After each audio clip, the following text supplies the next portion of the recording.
All right, and for more on this finals matchup, let's welcome in our NBA champ, Rip Hamilton. Okay, Rip, we got to start things off talking about the Joker, arguably the best player, one of the best players in the NBA right now. He's a two-time MVP. It's like triple doubles are just par for the course when we're talking about the Joker.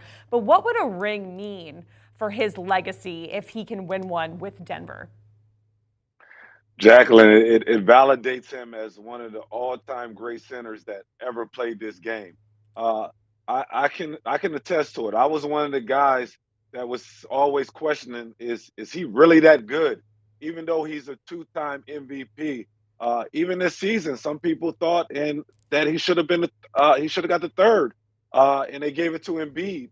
But he's proven that in the playoff and why he should have been a three-time MVP. I mean, he's been carrying this team the whole entire season, on and off the court. I had an opportunity to go to a game in LA and sit with some management from the Denver Nuggets, and they said something to me that I didn't know about it. They were down at halftime against the Lakers, and he said, "Hey, Rip, watch how Joker puts this team on his back.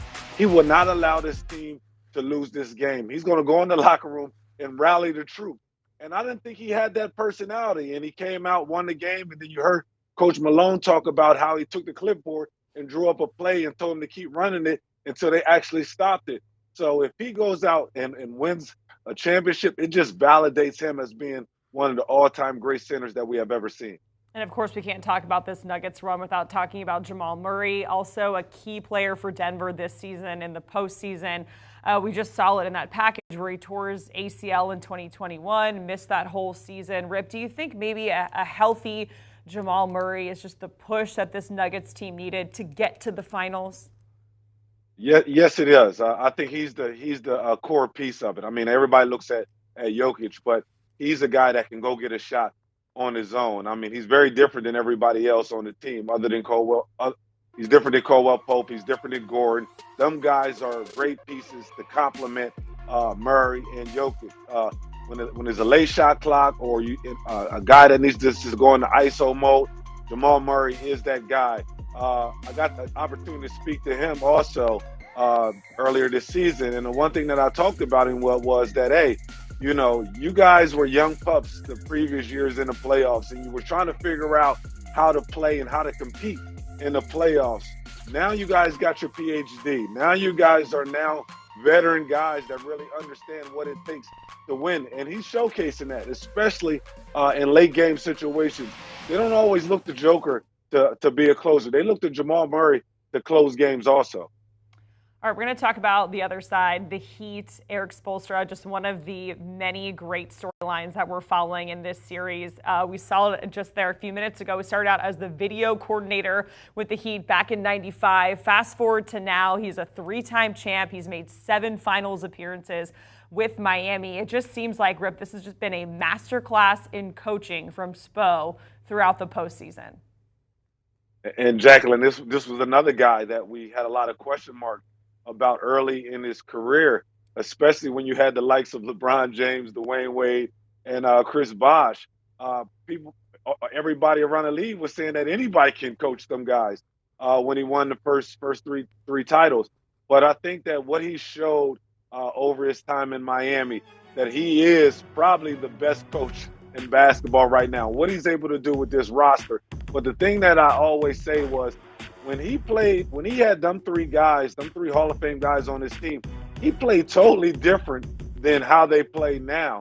I mean, you watch Tyler Hero go out, and then Duncan Robinson, who hasn't been playing the whole entire season, and then they start running the offense through Duncan Robinson.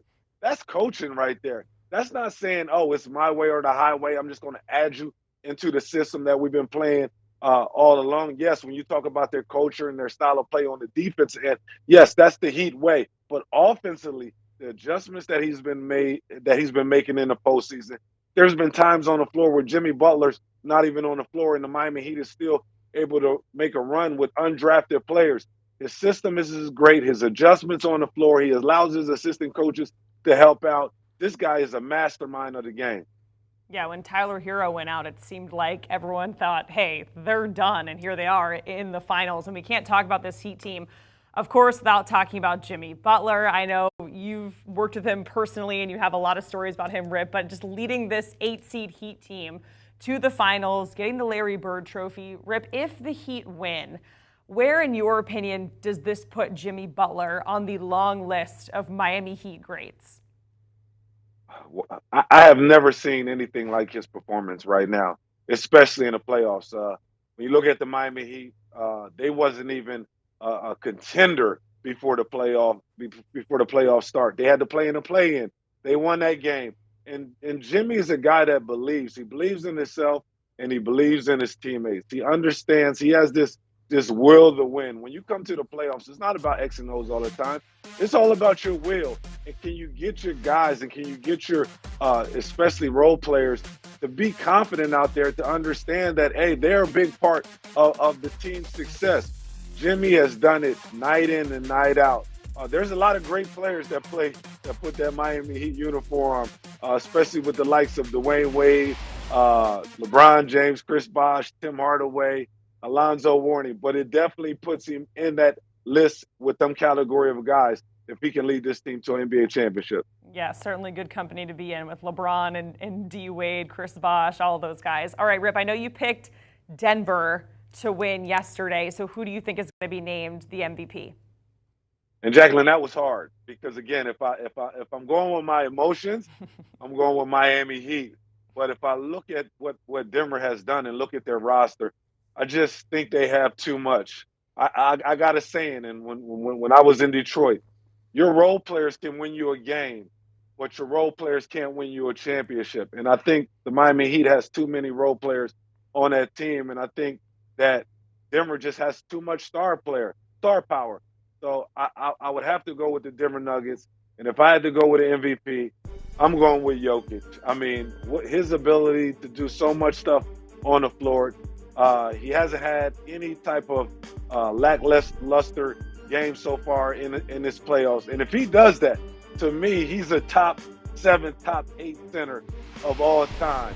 I don't know if he cracks my top 5, but definitely my top 10 if he goes out and wins an NBA championship and is a finals MVP. Yeah, the Joker, the odds-on favorite to win the MVP, followed by Jimmy. We just saw it there. All right, Rip Hamilton joining us here on HQ to talk about the Nuggets and Heat Game 1 tonight in Denver. Thank you so much, Rip. We appreciate it. Good stuff as always. And getting a look at the schedule after Game 1, Game 2 stays in Denver. That is Sunday at 8 Eastern, and then the series will shift to Miami for Game 3 and 4. That is Wednesday, June 7th, and Friday, June 9th.